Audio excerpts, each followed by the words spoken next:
원래 공대생 화나게 하면 안 된다는 말이 있습니다. 어제 드루킹 사건과 관련하여 범죄 일람표에 있는 110만 건의 댓글 중에 10만여 건에 대해 가지고 프로그램을 짜서 형태소 분석을 통해서 누가 드루킹 댓글 사건의 최대 피해자인지 분석해 봤습니다. 분석된 10만 개의 해당 댓글들은 2016년 12월 4일부터 2017년 4월 24일까지 작성된 것들이며 그 뒤로 선거일인 5월 10일까지의 15일 동안 또 10만여 건 정도를 지금 현재 컴퓨터가 분석 중에 있습니다. 잘 아시겠지만 김경수 지사가 드루킹 일당의 시연을 본 건 11월 9일이고 드루킹이 작업을 시작한 건 12월 4일입니다. 그럼 이때부터 대선 때까지 드루킹 일당이 20만여 개의 댓글을 통해서 확인된 것만 20만여 개 정도 달아서 어떤 행동을 했는지 살펴봤는데요. 놀라운 것은 우리 당 대선주였던 안철수 전 대표에 대한 댓글이 형태소 분석 결과 명사 중에 가장 많았습니다. 그래서 7,441개로 타 야권 후보의 댓글을 합친 것은 물론 당시 탄핵국면이었음에도 불구하고 박근혜 대통령에 대한 비판 댓글보다 4배 이상 많았습니다.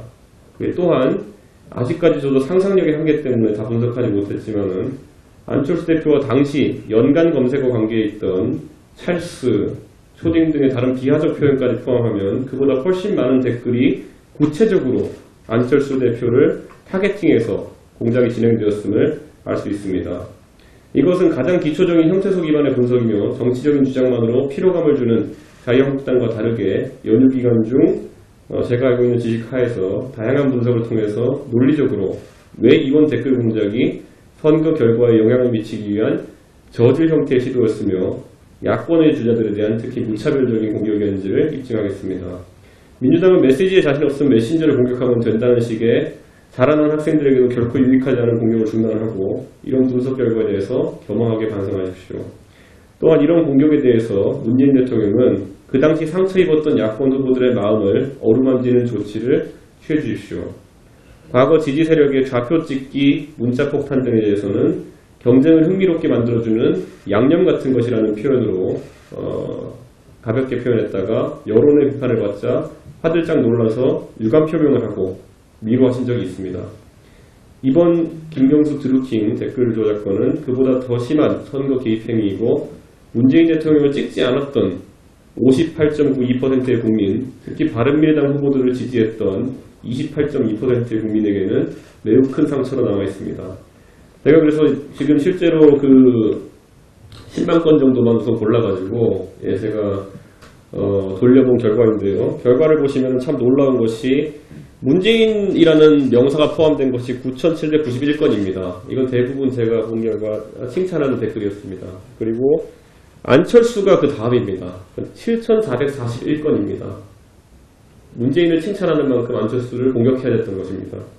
그리고 반대로 그럼 다른 후보들에 대한 비판은 어느 정도로 가했냐 봤더니 홍준표 571건, 홍준표 651건, 유승민 571건, 그리고 반기문 168건 이 정도로 돼 있고 아까 제가 말씀드렸던 것처럼 당시에 탄핵 국면으로 인해 가지고 국민적 뒷탄을 받던 박근혜 대통령에 대한 비판 댓글은 1801개였습니다. 그렇기 때문에 박근혜 대통령 비판하는 것보다 4배 정도의 수치로 안철수 대표를 타겟팅했다는 것을 지금 알 수 있습니다.